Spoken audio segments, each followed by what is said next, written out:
Hello, everyone. Thank you for joining us for the third edition of the Terran Summit, titled Chthonic Realism, Summoning Ghosts and Monsters.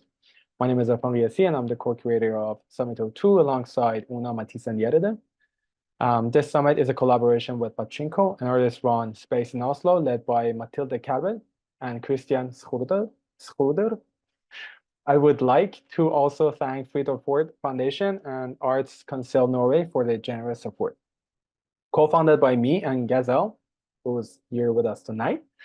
The Terran Summit is an independent artist-run project based in Tehran. Due to travel restrictions to Iran, we utilize online platforms to invite prominent international artists and thinkers from diverse backgrounds to share and exchange ideas. During the course of the summit, we gathered for a series of shab neshini, or soirees, to listen to the invited guest speakers. And for tonight, it is my greatest honor to host Professor Pamela Karimi. Pamela Karimi specializes in the study of modern and contemporary art, architecture, and visual culture of the Middle East. She received her PhD from MIT and is now a professor of history of art and architecture at the University of Massachusetts Dartmouth. Her publications include Domesticity and Consumer Culture in Iran, Interior Revolutions of the Modern Era, 2013, The Destruction of Cultural Heritage in the Middle East from Napoleon to ISIS, co-editor 2016, Alternative Iran, Contemporary Art and Critical Spatial Practice 2022, and Woman Art Freedom, Artists and Street Politics in Iran, forthcoming in 2024. Karimi is currently working on a book manuscript that explores the intersection of design and environmental challenge in the Middle East. I'm so happy that you were with us tonight, Professor Pamela Karimi. And as we sort of talked before the room starts, I want to sort of contextualize why you're here and sort of contextualize the presentation. There are two reasons, basically. One is that Pamela Karimi is documenting, is doing something that is uncommon before her. So I see her as a sort of a prominent and unique figure in the art scene, visual arts of Iran. Because before Pamela Karimi, you had to meet some sort of criteria that was set by the gatekeepers of the art scene. So you could go to certain art fairs. So you had to create an artwork that is for the sake of commercial needs of the market, and then go to art fairs, and then hopefully some people would see your piece and talk about it and document it in the books, and then you would be an artist. But just throughout this procedure, you didn't have, you couldn't see so much of the artworks that were happening in Iran, on the streets of Iran, and are not solely created for the market, meaning social engaged art practices. And the thing that Pamela Karimi is doing is to document the art projects that you wouldn't see if she's not documented. And there's one, which is important.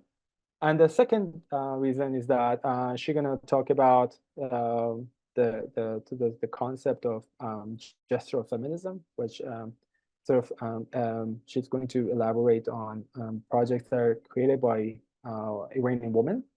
In my own interpretations, because that's actually the reason I chose the title Chthonic Realism. Ghosts and monsters. So ghosts and monsters are these metaphorical figures. They're sort of inhuman. And throughout the history, the figure of a woman was sort of considered as the other, as opposed to like the human, something that doesn't look like a man, a masculine human being, and was considered as the other. So it can be interpreted as this ghostly figure in the history that whose voice was not heard.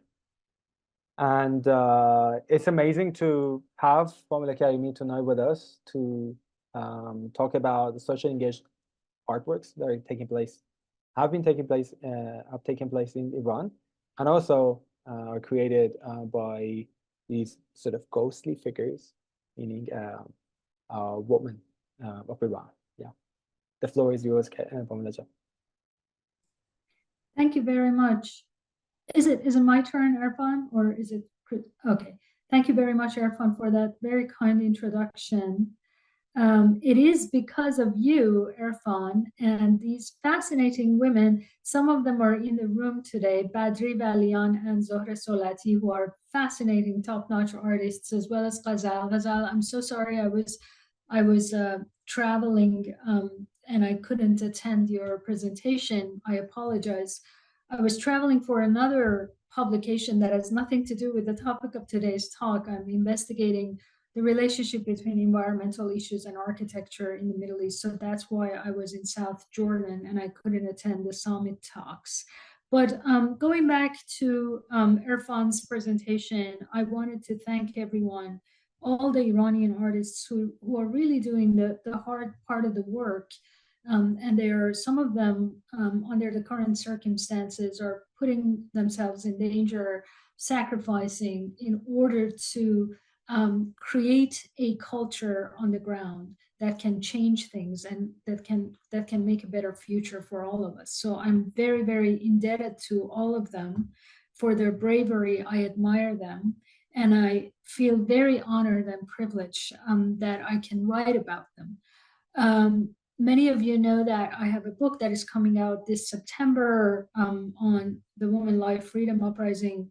And I was able to document a lot of fascinating works by Iranian artists inside Iran, but also those who are outside Iran, but their practice is the continuation of their experiences of street politics inside Iran. That book is limited to 300 pages, and I couldn't elaborate as much as I wanted a series of concepts, including the idea of feminism itself and how it should be applied to Iranian art practices. And therefore, I am thinking these days of a concept that is obviously rooted in the practices of Iranian artists, which I call gestural feminism. So today's talk is borrowing some from my previous books, but also gesturing towards this future project. So if there are some uncertainties and not exactly very polished elaborations, please forgive me because I am thinking and elaborating on these topics as I'm presenting them to you. But I hope that this presentation becomes a food for thought for all of us. So without further ado, I'm going to start this presentation. And of course, when I'm done, I very much look forward to your comments and suggestions, and I'm sure many of you can offer very, very good feedback. Gestural feminism, art and advocacy, actually the full name will be eventually Art and Advocacy for Gender Equality in Iran, is the title of today's talk. Irfan tried to contextualize my work a little bit, and I'm very grateful to him. But I want to say that the ways in which it connects to the theme of Chthonic realism, summoning ghosts and monsters, is that the theme itself, to some extent, addresses the ways in which artists have the capacity and the agency to alter perceptions of reality. And the artists that I present to you today, in my mind, have the capacity to do that. And they have already changed the reality on the ground, and I'm very grateful to them. So while the concept of gestural in art traditionally refers to expressive brushstrokes that emphasize the artist's emotions and the physical act of painting, my current exploration of the gestural focuses on the bodily and emotional gestures in the context of Iranian protest and resistance art. In this unique context, the gestural is not tied to the application of paint, but rather to the non-verbal and non-communicative aspects of resistance manifested through tacit bodily acts, certain ways of walking, crawling, standing still, as well as facial expressions. The female body itself becomes the brush in these circumstances, rendering a different kind of reality amidst the mundane urban spaces of Iran. This perspective on the gestural, while not immediately connected to the current summit's theme, captures the essence of how Iranian artists use their bodies as instruments of resistance and expression, creating a powerful and transformative form of art that challenges conventional notions of reality, including discourse and verbal communications. In today's presentation, I will be sharing insights from an ongoing project that I'm developing into a book, and hopefully it will become a book in the near future. The project seeks to compile and analyze diverse ranges of case studies spanning from pre-revolutionary performative acts, whether they were manifested in cinema or in performative venues, to current manifestations of resistance art through tacit acts and corporal gestures, which are shown through tacit acts and corporal gestures. And I'm showing an example from Shore Mehran because I want to say that my focus is not just limited on performance art, but it also includes figurative arts by Iranian artists. The project explores the pivotal role of the body in contemporary resistance movements, particularly through the lens of nonverbal expression in feminist and pro-women corporal and figural art scenes. It challenges the prevailing narratives that have long dominated Iran's feminist discourse. So as you know, I mean, some of you might know, I don't know how much you have read about Iran's feminism, but there is a huge body of literature on Iran's feminism, specifically after the Islamic Revolution of 1979. And a lot of authors who come from the backgrounds of sociology, anthropology, or history have actually divided the feminist movement into two categories. One of them is Islamic feminism, that is the one that was pushed by the reformists, and the cover of the journal that you can see in this slide is actually the result of their attempts to modify the situation on the ground. So going from the 1980s to the 1990s, we have figures like Faize Rafsanjani, who spearheads a new movement to quote unquote reform women's situation. But as we all know, this Islamic feminist branch has done anything but liberating women. What it has achieved, however, not to downplay their role, by the way, I mean, if they didn't do that, I mean, we would be in a much worse place right now. But what I want to say is that their efforts has resulted in certain ideas, concepts, or manifested in certain organizations that have controlled women rather than giving them full agency. For example, all women parks in Tehran and in other major cities, while on the surface they're giving some sort of freedom to women to exercise their personal freedom in a public space, in reality is a strategy to control their movements and to survey their forms of behavior in public spaces.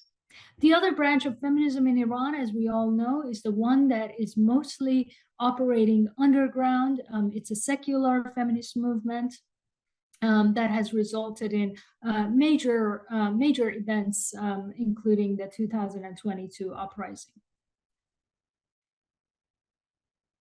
So to the contrary of this body of literature, my project contends that comprehending feminism requires going beyond the verbal domains and whatever people did in in publications and in civic discourse and so on and so forth. Exploring the diverse world of Iranian art from elite underground scenes to grassroots feminist art practices, my project instead aims to shed light on the broad range of gestural artworks within and beyond conventional boundaries. It draws inspiration from various theoretical frameworks, including Judith Butler's notion of performative exercise, Amelia Jones's idea of parafeminism, and Sarah Ahmed's emphasis on engaging with affect and feminist practices as part of daily life. By focusing on manifestations of emotions such as fear, shame, indifference, sarcasm, and rage through bodily expressions, the project offers new insights into the multifaceted nature of resistance in Iran's sociocultural landscape. Ultimately, this project aims to contribute to a deeper understanding of the essential role of nonverbal expressions in feminist practices and resistance movements around the world. Gestural feminism builds upon the ideas introduced in my previous works, Alternative Iran and Women Art Freedom. Both projects explore how bodily gestures and spatial practices in Iranian alternative art scenes serve as a form of resistance. Rather than solely relying on artists' statements or semantic meanings within the visual codes of artworks, a kind of art historical narrative that has already been taken care of by others. For example, Fereshteh Daftari has written about Farideh Lashayi, right? So what do we do when we encounter the work of an artist like Farideh Lashayi? We read it literally against the context of the socio-political circumstances of Iran. We contextualize it within the global art history and so on and so forth. But what I want to do is different in a sense that instead of reading these codes and conventions and metaphors within the artwork, my project is focused on how artists manipulate, for example, gallery spaces to guide the body of the viewers, and how performative acts intertwine with the spatial characteristics of a site without using verbal communication. So, for example, when an artist like Mohammad Parvizi actually uses scaffolding to very carefully coordinate and choreograph the movement of his audiences, what he has in mind is a certain view of the art that cannot be otherwise seen.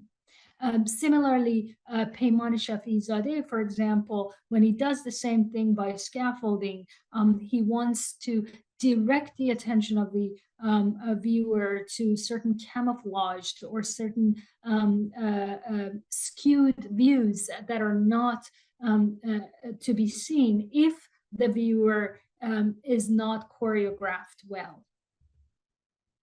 And most famously, in the work of Chthonic, of course, we have a situation here where these sticky pads with political words on them that actually come to life after people step on them and carry certain sticky parts of them away with them, actually is part of that kind of gestural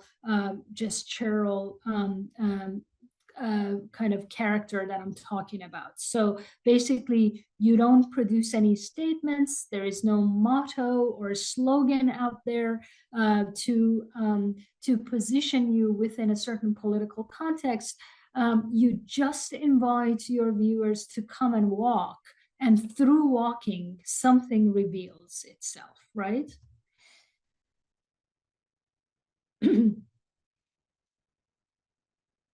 These practices, as I elaborate in these two books, have historical roots. And, the way I have actually historicized them in Alternative Iran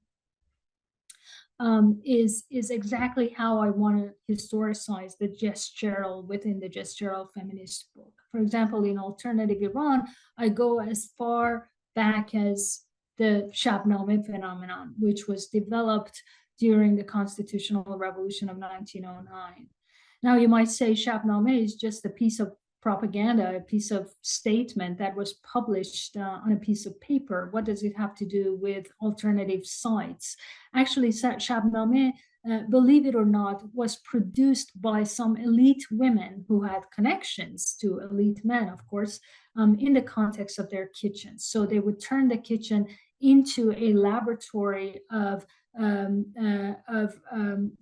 making these printed documents, and most importantly, they would distribute the Shahnameh over the course of the night in the evening, by sliding it under the doors of people's homes and by sticking it onto the walls of the street and homes. So you see that there is some sort of spatial kind of activity going on here. Or, for example, in alternative Iran, I go as far back as the Timi homes, Khanehai Timi of the leftists, and how these covert homes actually were turned into centers of production. They had printing machines, printing presses inside these covert apartments, and they produced, all kinds of propaganda pamphlets and posters for the different factions of the Tudeh party and other leftist parties. Now, here in gestural feminism, I'm very interested in Iranian artists' education. Specifically during the 1970s and the 1980s, this Bauhaus-oriented education was very, very prominent among Iranians and Iranian art schools. Because specifically in the context of the 1980s, it was very hard to contextualize art within socio-political discourse. So you couldn't talk so much about, your art is about politics, your art is about feminism. So you basically busied the students by turning their attention to color and form and formal analysis. Let me remind you why Bauhaus does this. Bauhaus was a school of education that prioritized bodily expressions over intellectual mediations. And this was very revolutionary at the time in 1917 when the Bauhaus was created. However, for Iran, how it was adopted in Iran, because it was quote unquote apolitical, it's problematic. To give you an example of how Johannes Itten, a very, very kind of favorite figure among Iranians, organized his classes. He said the students had to feel sequences of textured surfaces with their fingerprints, their eyes closed. After a short while, their sense of touch improved dramatically. So you see, he actually blindfolds his students in order to have their sense of touch develop further. In another instance, students began each class with stretching or breathing. These activities were intended to awaken all the senses. Itten and his colleagues, including Kandinsky, wanted the students to unlearn everything about art and to learn it once again. Okay, so if you think about it in the context of the 19th century, this was pretty revolutionary. In the 19th century, people would read art as if it was a work of literature. They would interpret the signs and the visual codes of a painting. And specifically, if you had biblical education, all you need to do was to interpret, what apple means in the Bible or the Old Testament and so on and so forth. Whereas this form of art history, this form of interpretation of art actually is rooted in your senses, in your bodily senses. And in that sense, it's a very modern approach, right? So it's putting away all of these historical approaches in order to unlearn them and learn something new instead. So Kandinsky similarly engaged the body of the students in the studio. For example, he asked them to use both hands to create a portrait, right? And you might say, why would you do that? Because it's not going to be ideal if you do use your both hands. You better just use the one hand that functions better when you draw. But he actually wanted to awaken all the senses in your body. So these are very, very important for the purpose of gestural feminism that I want to return to in the context of Iran, because there's something very body-centric in the art of the 1980s and 90s, in particular in Iran, before the 2000s. And I say that because from 2000 onward, thanks to the efforts of Sami Azar, people like, Hamid Severi and others at the Museum of Contemporary Art, more political discourse was introduced to the art world. But before that, the engagement was predominantly with form and shape and the body, of course, in a very limited way. Women students were not allowed to kind of do performative acts or anything like that, but it was nonetheless very sense oriented. Okay, very sense oriented. A lot of practices, both in art and architecture schools, were like this. For example, different ways of subdividing a square, or how do different forms and colors create tensions and pulses. And so these are practices that are really rooted in the Bauhaus, and have nothing to do with, the post-revolutionary minds. It's just that, they are the continuation of the generation of people who taught them these things and who relied upon textbooks like Eaton's theory of colors. Now, another very interesting trajectory that I want to follow in gestural feminism is actually when the verbal meets the visual in a very, very provocative way. So recently, Farshad Somboldel has published a book which is called The Rebellion of Forms. And it is actually a book about poetry and literature, with Tondar Kia being the main protagonist of it.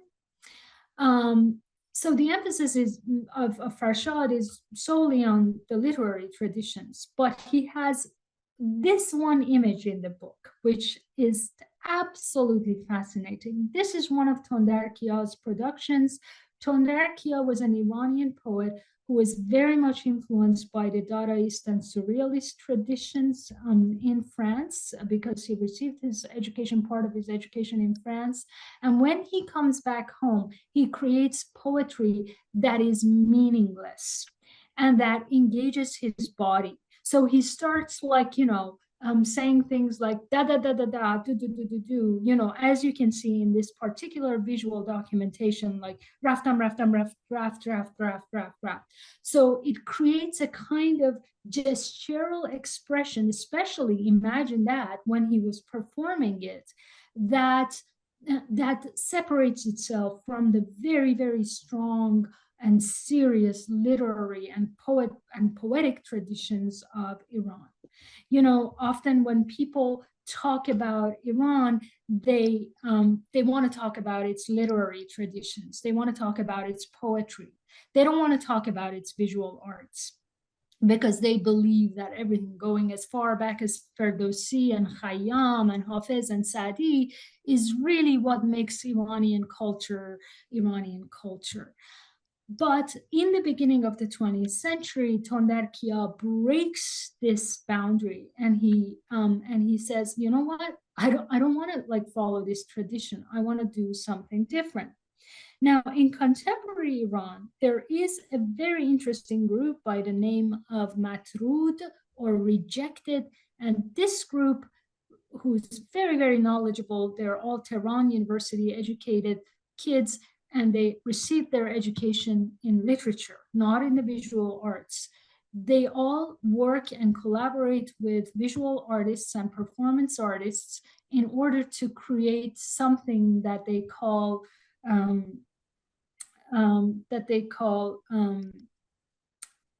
Sher Zaif, weak poetry. And what is Sher Zaif? Sher Zaif is a sher that, or is a poem that doesn't necessarily try to communicate with you and make sense. It can be unsensical, but on the bodily level, it makes all kinds of senses, right? And especially when you look at it in the context of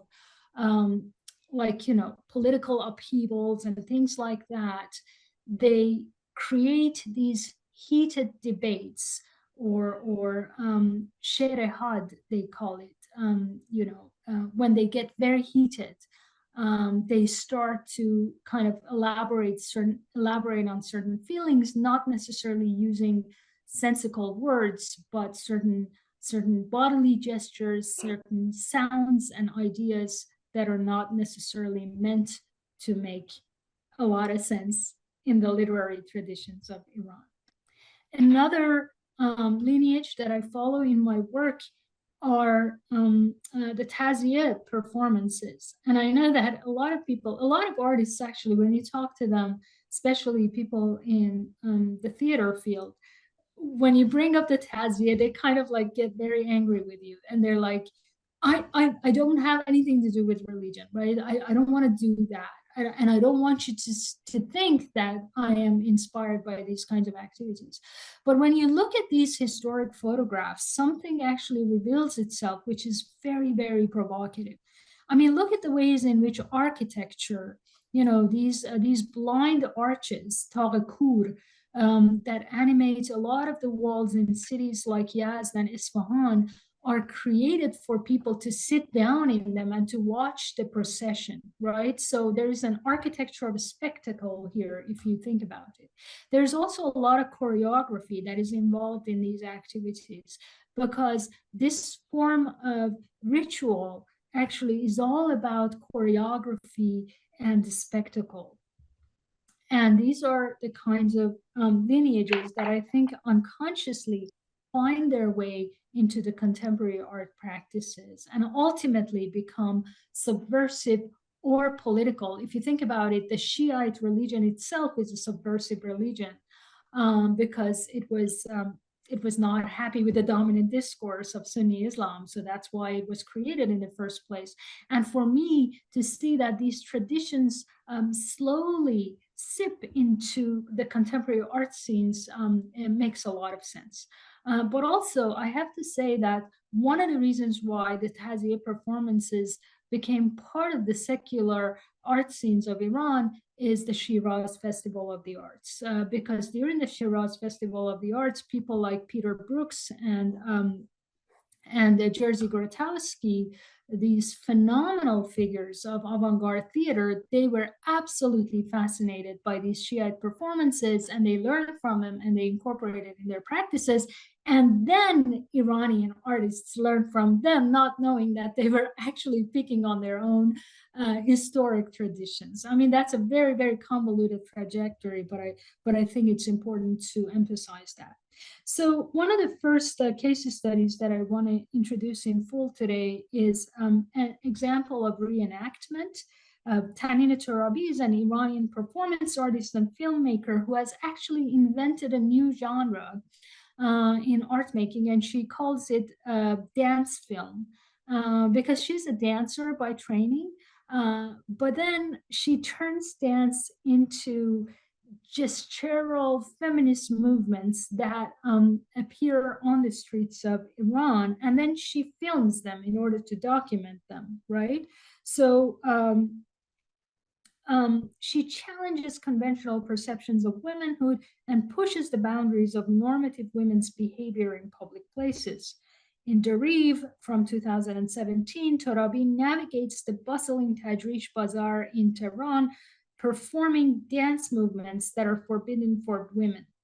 The one-shot film, and these are all one-shot films, and these are absolutely phenomenal. This is a technique that was used in the movie The Ark, the Russian film, The Russian Ark, back then, of course, it was done by professional cameras and so on and so forth. But here it's done usually by iPhone and very mobile kind of systems of recording. So in What Shot, the film actually captures the whole movement of this artist from the beginning of the Tajrish Bazaar to its very end. And these are unconventional, non-normative bodily movements that are projected by the artist throughout her journey through the bazaar, right? And people react by just turning around and like thinking, what is she doing? She's very abnormal. Some people get it, Some think that she's crazy, but at the end of the day, she's creating an interjection. So she's interjecting in the flow of everyday life, and that's the most important part of it for me. In another project, In Plain Sight from 2021, which features Torabi and two other women interacting with their surroundings on the central pedestrian pathways of the Keshavarz Boulevard in Tehran, we see another iteration of this dance film project. The dancers adapt their choreography, rehearsal in private, to conform to the public decorum expected on the city's streets.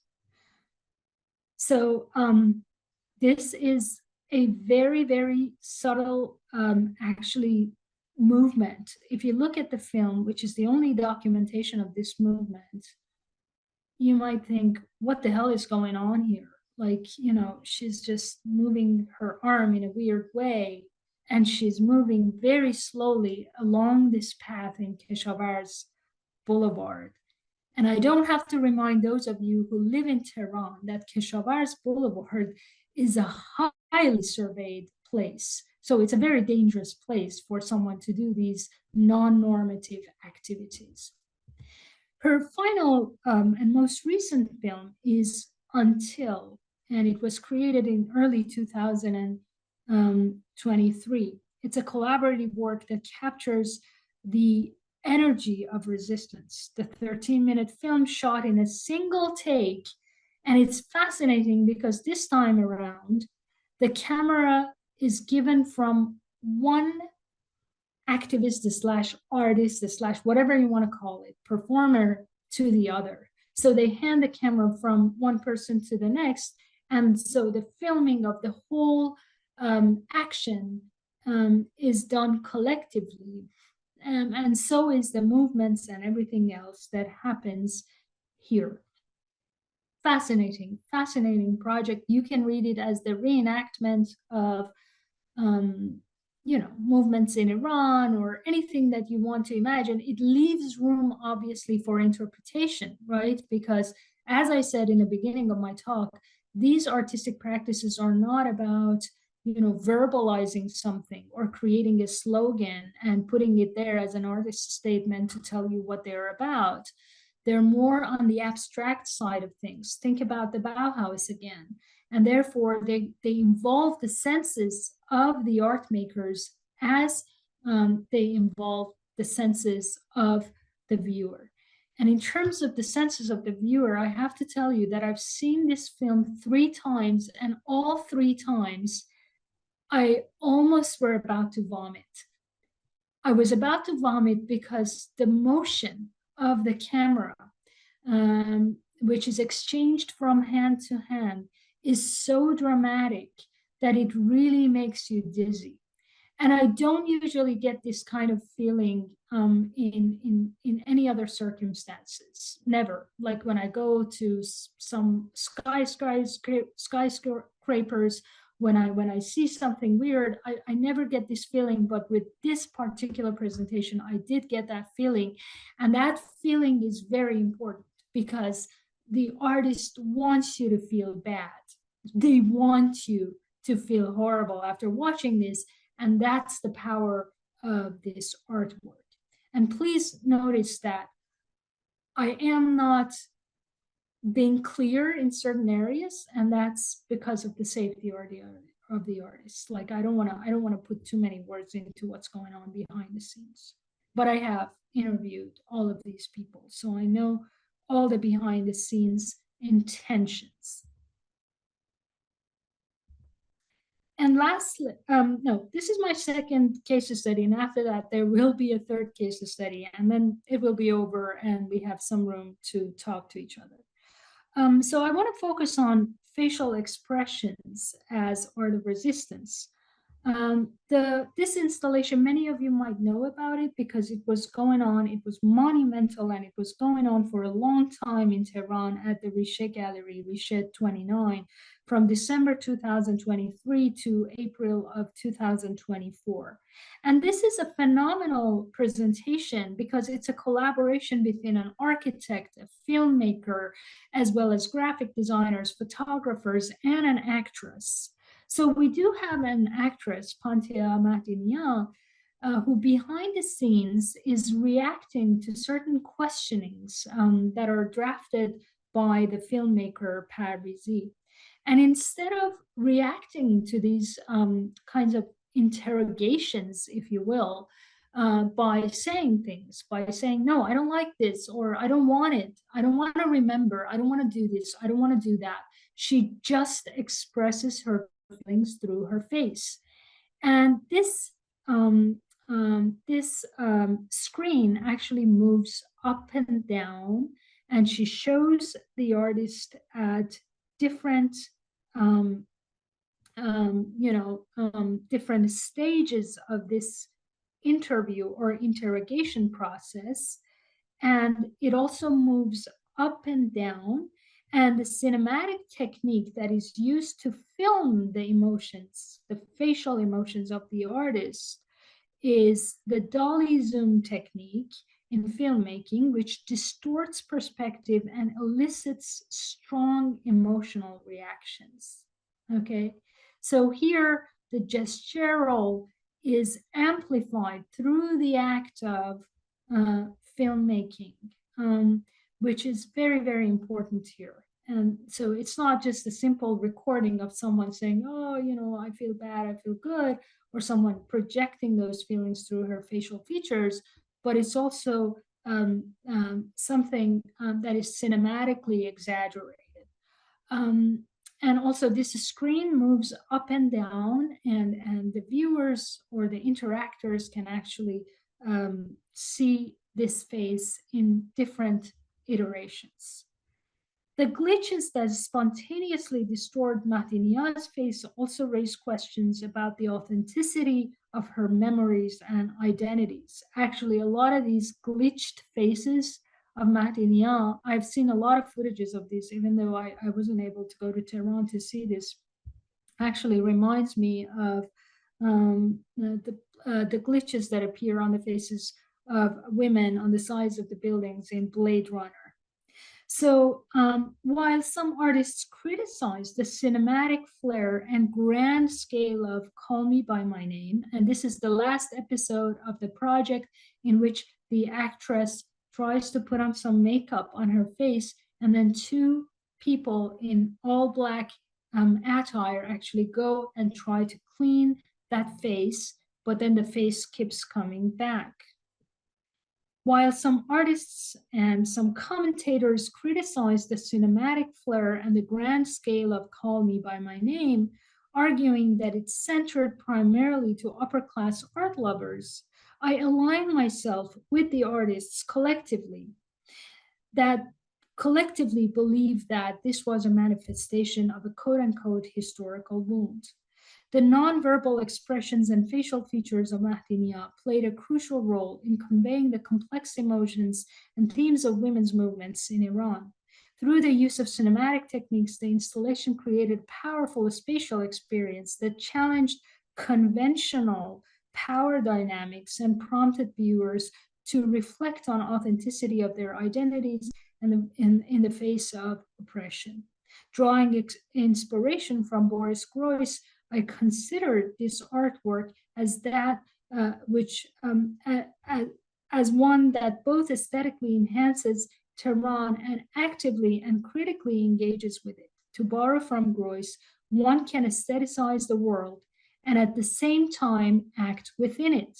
In fact, total aestheticization, the very thing that this work was criticized for, does not block political action. It enhances it. Total aestheticization not only does not preclude political action, it can create an ultimate horizon for successful political action, end quote. So the last body of work that I want to introduce to you here And then after that, I promise I end the presentation and we can open the platform for discussions, is this very group, the Matrud or the rejected group, who are absolutely fascinating. This shift to gestural expressions as opposed to verbal communication is perhaps best exemplified by the work of Matrud Collective and artists who collaborate with them. They have embraced a form of aesthetic activism that prioritizes bodily expressions, spatial practices, and improvised weak poetry, she'r zaif, over traditional forms of verbal communication. Matrud, a group which was founded in 2001 by a bunch of young men, emerged as a reaction against the aestheticization of poetry by certain factions within the Iranian art scenes. These factions, despite positioning themselves as oppositional to the official poetry, were seen by Matrud as elitists and disconnected from everyday realities of Iranians. In contrast, Matrud's approach was significantly influenced by a street life experienced by some members of the group who actually grew up in working class districts of South Tehran. The group's distinct style of poetry jamming or collective poetry, she'r dast jami, and she'r zaif, weak poetry, involves improvisation and interaction among poets, with one person starting a verse and others taking turns adding to it until everyone is satisfied with the work. The approach is characterized by heated expressions. This is what I wanted to articulate earlier in my presentation, and I forgot the exact word. So it's heated expressions, had bayangaroi, that surface during the creative process, reflecting the influence of urban spaces and atmospheres in which the poetry is created. Matrud's commitment to challenging the aestheticization of poetry, or what they call she'r fakher, led them to engage in provocative actions such as intruding on poetry reading sessions by prominent figures and presenting their work in eccentric formats. One notable example was one of the group's members' impromptu poem/art installation in the men's bathroom at the House of the Artists, or Khane Hunarmandan, which is a major art institution in Tehran. So basically, you know, if I glorified the aestheticization aspect of the previous project, Call Me By My Name, these people hate that kind of aestheticization.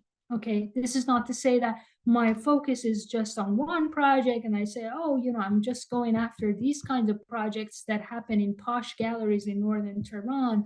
I'm equally interested in these kinds of activities that are a little bit more nonchalant. They don't care about Dolly Zoom. They don't want to be perfect. They actually, the whole goal of the project is to be imperfect and to be nonchalant. So this is a picture of Samira Yahyoi, who's a long time collaborator with Matrud.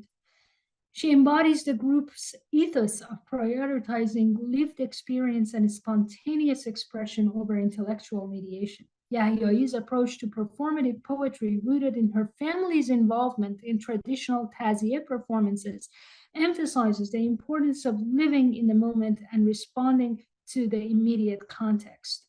At the Jamshidiyeh Park Atelier, a creative refuge established by Matrud members, Yahyoi offered an impromptu performance that showcased her unique style of poetry jamming. I use the term poetry jamming because, to be honest, I couldn't find any other word for it that applies to the Iranian context. Poetry jamming was a phenomenon in the 1960s among the hippies and among the civil rights activists in the United States. But it resonates with what the Matrud group does, in a sense that it's not a pre-planned idea, it's just impromptu. And you just improvise as you move on with your proclamations about people's rights, Black people's lives, and things of that nature. So the work of Matrud and Yahyoi can be, here Samira actually set within an empty circuit. Okay, so here Samira at the atelier in Park Jamshidiyeh, she actually, what she does is that she walks around and she creates kind of in situ poetry without preparing ahead of time. And in order to enhance her bodily feelings, she also works with the things that are scattered around. For example, the glasses of the windows are broken and the broken pieces of glass are shattered everywhere. So she picks them up in her hand. I mean, she doesn't intend to harm herself, but to hold pieces of glass in your hand actually puts your audience in a very edgy position, right? Because they don't know what's going to happen next with this pieces of sharp glass in your hand. What are you going to do? And she performs. Okay. Now, behind her, now, what do you say about the one that happens behind her? Are a perfect, actually, this was a perfect art project that was created on this wall. And other members of the group came in and they made it imperfect. So, this imperfection is something that they are constantly seeking. Another performance happened following this presentation in Kashan, and it was in Bayou Residency. It was titled "We Were Searching Before We Saw." It further exemplifies her approach to what I call gestural feminism. Set within an empty circular pool, the performance began with Yahyai riffing on a collection of figurative drawings by artist Samira Zinati, gradually acquiring a political undercurrent as she gave voice to all kinds of people. And this is an amazing, actually, performance. I've seen the footage of it.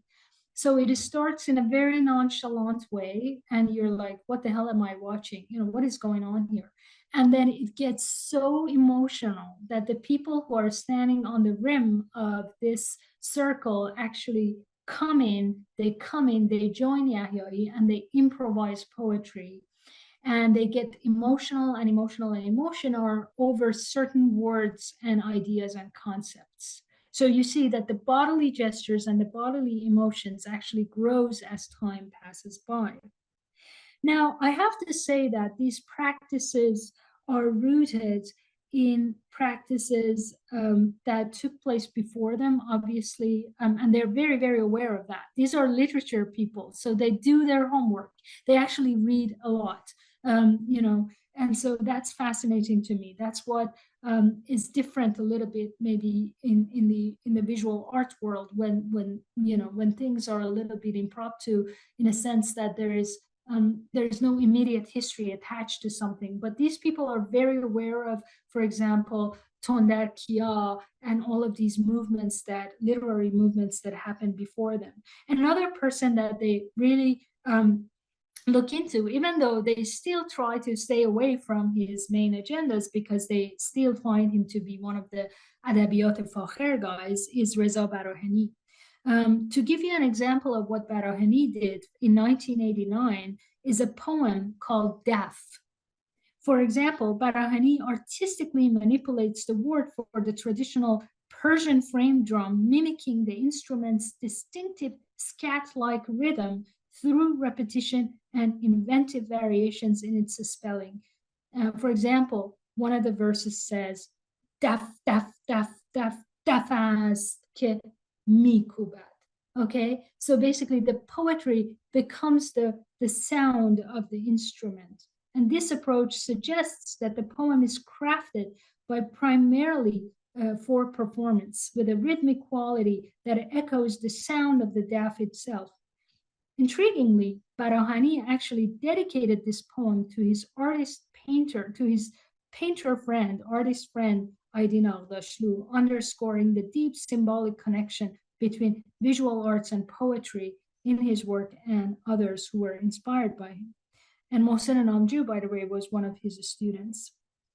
The integration of poetry into performative acts and visual arts was born out of necessity in the wake of 2009 events. So it was like born again, if you will, So if Barahani and people like that were a little bit subtle about the connection between the visual arts and poetry, the generation that comes after 2009 really stresses the connection. This cross-pollination of arts occurred simultaneously with the development of Matrud and people like Samira Yahyoi's artistic styles, which they all see as a form of reverse appropriation, which is مصادره‌گرایی معکوس, drawing on past anarchist and anti-institutional artistic practices without actually copying and regenerating them, okay? So this shift towards nonverbal and performative forms of expression in Iranian activist art is also reflected in the way the artists actually engage with visual remnants of resistance movements. At some point, Matrud documented the graffiti scrawled across Tehran walls, and he called them actually, what's this painter's name who does doodling all the time? I just forgot, but you know what I'm talking about. So basically the whole city is just a bunch of doodlings. It's not necessarily defacing the graffiti, but it's like the word creating or establishing you know, a platform for communication. So the oppositional groups versus the people who are in power, they actually establish an argument, a discourse, a communication over a certain word like azadi or freedom. And this is like one of the most amusing things for Matrud, because they're actually looking for these instances where words, important words, become deconstructed, devoid of their meanings, and they become platforms for more interactions and more engagements. Even if these engagements are meaningless, they're nonetheless like a gestural painting, and they create situations where the anger, the passion, the motivations of both oppositional groups as well as those who are in control and in charge actually clash in a certain space. So in conclusion, as the country continues to navigate an uncertain future, the legacy of these artists, their weak words, their gestural feminisms, and their nonverbal forms of expression will undoubtedly shape the direction of Iranian art for years to come. And I'm very grateful to all of them. Thank you so much. And that's the end of my presentation.